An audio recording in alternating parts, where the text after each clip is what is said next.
Bonjour à tous, c'est Roland pour une nouvelle analyse technique. Ce soir, on va voir la paire USD-CHF. Donc, la dernière fois, on avait fait l'euro-dollar et je reviens très rapidement dessus pour vous dire que effectivement, je m'étais planté. On a eu un gros coup de volatilité sur le 25, c'est-à-dire sur lundi. Alors, je sais pas trop ce que c'est. Il y a eu un gros coup. Faudrait regarder le calendrier éco pour voir ce qu'il y a. J'ai pas suivi, honnêtement, j'ai pas suivi du tout. En tout cas, on a eu un gros décalage à la baisse, forte reprise du dollar, parce que sur le USD CHF, vous voyez, c'est pareil, on a eu un gros décalage le 25, donc c'est surtout, apparemment, c'est pas vraiment de l'euro, c'est plutôt du dollar. Grosse reprise du dollar, alors je sais pas qu'est-ce qui a bien pu regarder, qu'est-ce qui a pu sortir comme news. J'ai pas eu le souvenir d'avoir vu quelque chose d'extraordinaire. En tout cas, donc sur l'euro-dollar, je vous avais donné une analyse haussière, ce qui effectivement, comme vous l'avez remarqué, ne s'est absolument pas réalisé. Je pense que c'est pas spécialement dû à une configuration technique, mais quasi exclusivement sur de la news ou du conjoncturel. En tout cas, pour moi, l'analyse n'était pas infondée. Donc maintenant, je pense que là, je suis dans une dynamique d'incertitude parce qu'il y a beaucoup de volatilité. Donc je ne me prononcerai pas plus sur l'euro-dollar à court terme. J'attends de voir ce qui se passe.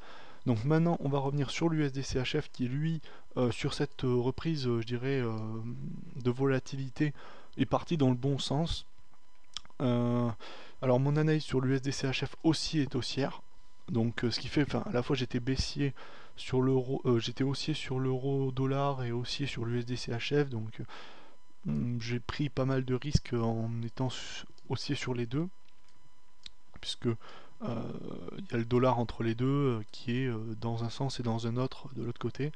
Ce qui faisait que je faisais le pari de la neutralité du dollar, seulement des mouvements sur l'euro et le CHF. Donc là sur l'USD CHF ça a bien remonté comme vous voyez autour du le 25 là. Après ça a repris tranquillement à la hausse. Alors qu'est-ce qui s'est passé? Donc on a eu alors répète rapidement, je remontre le cadre général d'analyse que j'avais donné. Donc on a une ETE inversée ici en grand que je matérialise ici rapidement. On est sorti par le haut, on a fait un pullback qui a trop duré, enfin qui a duré pas mal comme vous voyez là, qui s'est soldé, qui s'est terminé autour du 2 février. Ce pullback s'est fait dans une figure de biseau descendant, comme vous voyez voir, donc une forme de pennant un petit peu, et c'est terminé sur les derniers supports, ici autour de 0,90. Et ensuite, donc, on est sorti de ce biseau à la hausse au même moment en sautant sur l'ancienne ligne de coup de l'ETE inversé. Et on est repris à la hausse très clairement en passant les derniers plus hauts, c'est-à-dire passant les 0,938.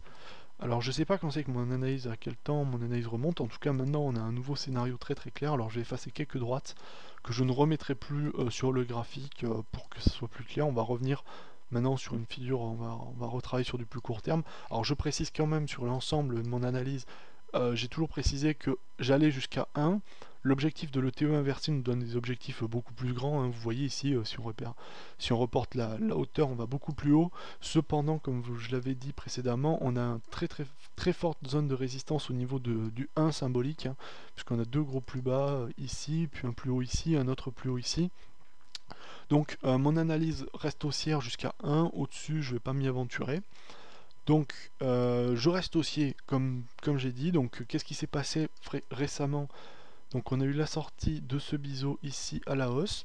On a eu un pullback contracté un peu trop fort ici qui, au lieu de revenir seulement sur l'ancienne résistance devenant support, il est allé chercher le support. Alors je vais supprimer ça pour que ça soit plus clair. Il est allé chercher le support du biseau en fait. Ça arrive souvent, je l'avais expliqué aussi sur le pétrole, sur les biseaux ou sur les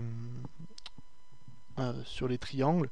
Des fois, au lieu de faire le pullback seulement sur l'ancienne résistance qui va devenir support ici, au lieu de s'être arrêté globalement ici, eh bien on va chercher carrément le support en dessous, c'est-à-dire la ligne inférieure. Alors c'est plus fréquent sur les triangles que sur les biseaux, mais ça arrive aussi sur les biseaux. En même temps de ça, on a eu une autre figure qui s'est dessinée, alors une sorte de range à plat, hein, dans un deuxième temps ici, qui forme une ETE inversée, pas une ETE inversée, un double top inversé. Alors, je vois que des ETE en ce moment, du coup, je me perds là-dedans. Alors voilà la figure, hein, globalement, si je la trace avec un rectangle, c'est quelque chose comme ça. voilà, avec les deux sommets inversés ici et ici. On sort par le haut à cet endroit-là. Donc ça marche bien. Ensuite pullback ici avec une grosse bougie rouge. Là ça m'a fait douter quand même parce qu'elle était vachement puissante. Donc je sais pas si c'était pas à ce moment-là que j'avais fait cette vidéo. Peut-être pas. Je pense pas avoir donné un avis baissier après ça. Mais c'est à confirmer. Surtout que là on avait la grosse ancienne résistance devenant support. Et ensuite donc on a eu un coup de volatilité ici sur le 23 et un petit peu avant. Alors un peu chaotique. Puis une reprise haussière à mon avis qui est effective désormais, à part si aujourd'hui ça repart pas comme il faut, enfin si ça continue pas dans cette dynamique, mais bon là ça a l'air plutôt bien parti.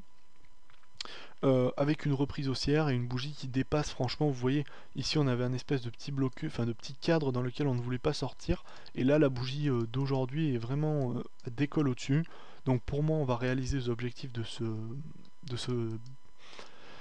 double top inversé, donc je pense que si on les retrace ici, on devrait avoir une bonne idée déjà dans un premier temps de où on va aller. Donc entre 0,97 et 0,98, ça paraît très plausible. En tout cas, donc on va passer la barre des 0,95, ça c'est fait déjà. Et entre les deux, il n'y a pas grand chose comme niveau de résistance. Donc premier objectif pour moi, haussier jusqu'à 0,97,5 à peu près, 0,97. Et dans un deuxième temps, objectif à 1 tout pile.